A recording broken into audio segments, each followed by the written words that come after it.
Hello, I'm Chae Yong-sung. Nice to meet you. And I would like to talk about universal basic income. And I will introduce the one article. The topic is universal basic income is the answer to the inactivities exposed by COVID-19. This article is produced through World Economic Forum, and the date is April 15. The writer is Kani Wignaraja and Blas Hopes. Uh, Rule number one of the crisis management: when you find yourself in a hole, first stop digging.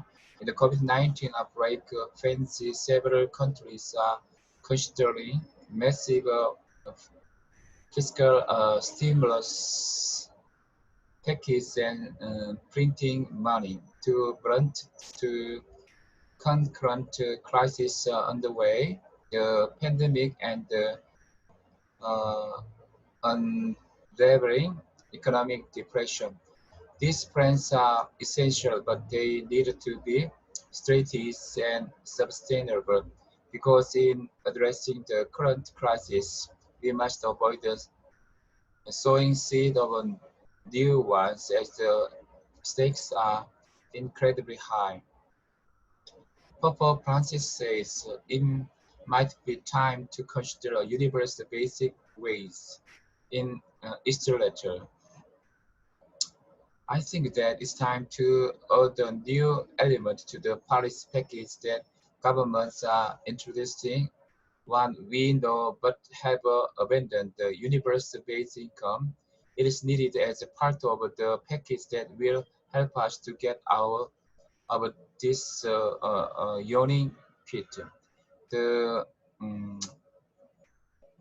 This is a valid concern, but the alternative not strongly address the COVID-19 repercussions will result in a greater surge in inequality, increasing social tensions that would cost the governments even more, and open countries to heightened risk of social conflict. The pandemic that began in China has regard across Asia and beyond, exposing inequalities and vulnerabilities of a huge population in the region. This includes the informal workers, estimated at 1.3 billion people, or two-thirds of Asia Pacific workforce, as well as migrants, with almost 100 million dislocated in India alone. If a large part of the entire generation loses its livelihood with no social safety not to catch it, the social cost will be unbearably high. Economic instability will follow the failure of social tensions. During these times, when we need to kickstart sputtering economics, the payoff of social stability would be tremendous, making an even more powerful argument for UBI. So a new social contract needs to emerge from this crisis that rebalance deep inequalities that are prevalent across the societies. To be bluntly, the question should no longer be whether resources for effective social protection can be found, but how they can be found. UBI promised to be a useful element of such a framework. Countries like the United States and Canada are already making such plans. Alaska, in fact, has been making annual UBI-type payments to every state resident for decades. Canadian Prime Minister Justin through the president had $2,000 a month for the next 4 months to workers who have lost income due to pandemic. A short-term program of UBI. Now we need to expand it and make it work in the long time, and we must approach it differently from how we have in the past. We should neither view it as a handout nor as a band-aid solution to add on systems already in place. Instead, we should use the current crisis to evaluate where we are still digging. To make UBI fly will lead fair taxation.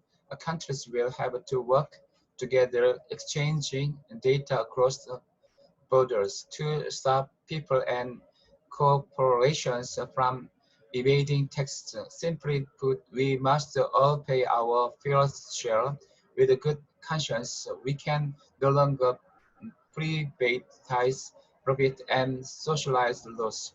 Then stop the subsidies, notably partial pure subsidies, which hinder the face achieving the sustainable development goals, especially climate change target. This would benefit us all while generating financial resources not just for UBI, but also to support affected fast fuel companies. Warren Buffett and Bill Gates, among the richest people on the planet, have both advocated for the rich to pay more in taxes, the lack of which has led to growing an enormous disparity. According to the Credit Suisse's 28 Global Wealth Report, 6% of the world's riches on 85% of its wealth. Multinationals too are not paying their fair share. Apple, Amazon, Google, and Walmart, to name just a few, generate mind-boggling profits and pay limited amounts of tax after taking advantage of all the linkers in tax systems. If the top 1,000 corporations in the world were fairly taxed, it would be allowed for modest UBI to be tightly and reasonably dependent in countries across the world. Something is simply wrong and broken when governments are deprived of funds they should justly have to construct a better state. So I think that finally, good arguments can be made for having very selective conditions. For instance, some that relate to public goods like vaccinating all children and ensuring they attend the school. Such selective conditions would not undermine the main purpose of eliminating poverty and allow low-income people to take a calculated risk to try to lift themselves out of poverty. The alternative to having UBI is worse, the likelihood of social unrest and conflict, unmanageable mass migration, and proliferation of extremist groups that capitalize and foment on social disappointment. It is against this background that we seriously need to consider implementing a well-designated UBI so sharks may hit, but they won't destroy. I said the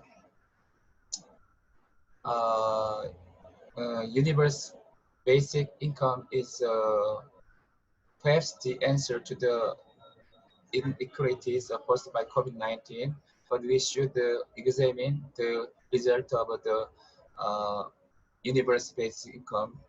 What do you think about it? Thank you very much for listening to my world.